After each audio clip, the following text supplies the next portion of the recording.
Au troisième trimestre de 2025, la performance des marchés s'est concentrée dans un nombre limité de compagnies et de secteurs. Sur le marché américain, si l'on donnait le même poids à chacune des 500 compagnies du S&P, le rendement depuis le début du trimestre serait d'environ 4,8 %.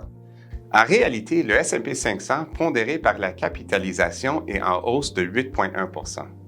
Qu'est-ce qui explique l'écart? En somme, c'est la concentration.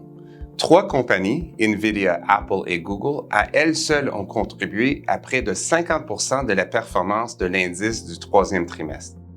Depuis 10 ans, le poids des 10 plus grandes compagnies dans l'indice est passé d'environ 20 % en 2012 à près de 40 % en 2025. Au Canada, on a vu un scénario semblable.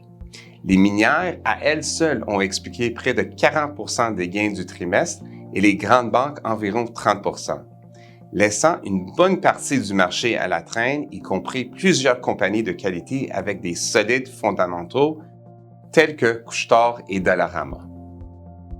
Un tel contexte peut pénaliser temporairement les portefeuilles construits sur la diversification et la création de valeur à long terme.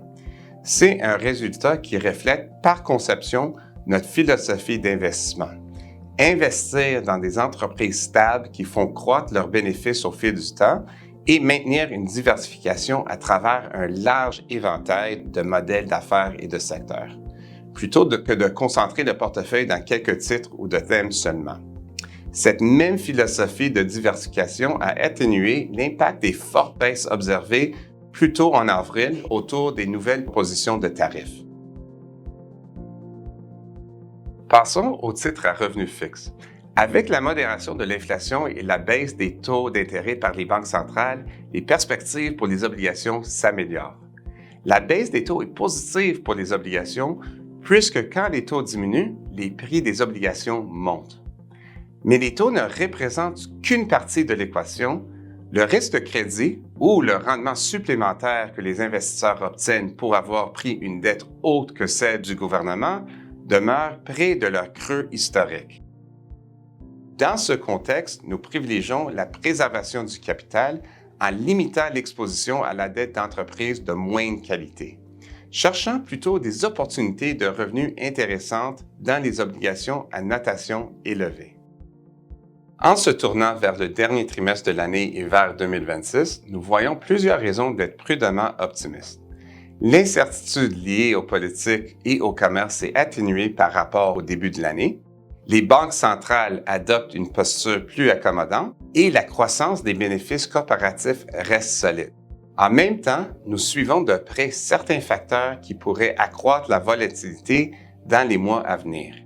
Un marché de l'emploi qui se refroidit pourrait peser sur la consommation, les tensions commerciales mondiales pourraient refaire surface et la valorisation élevée dans certains secteurs comme la technologie laisse moins de marge d'erreur pour les marchés.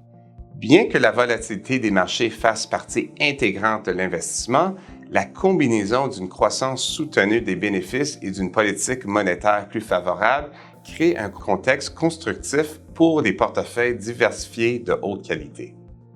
Au nom du groupe TWM, merci de votre confiance. À la prochaine.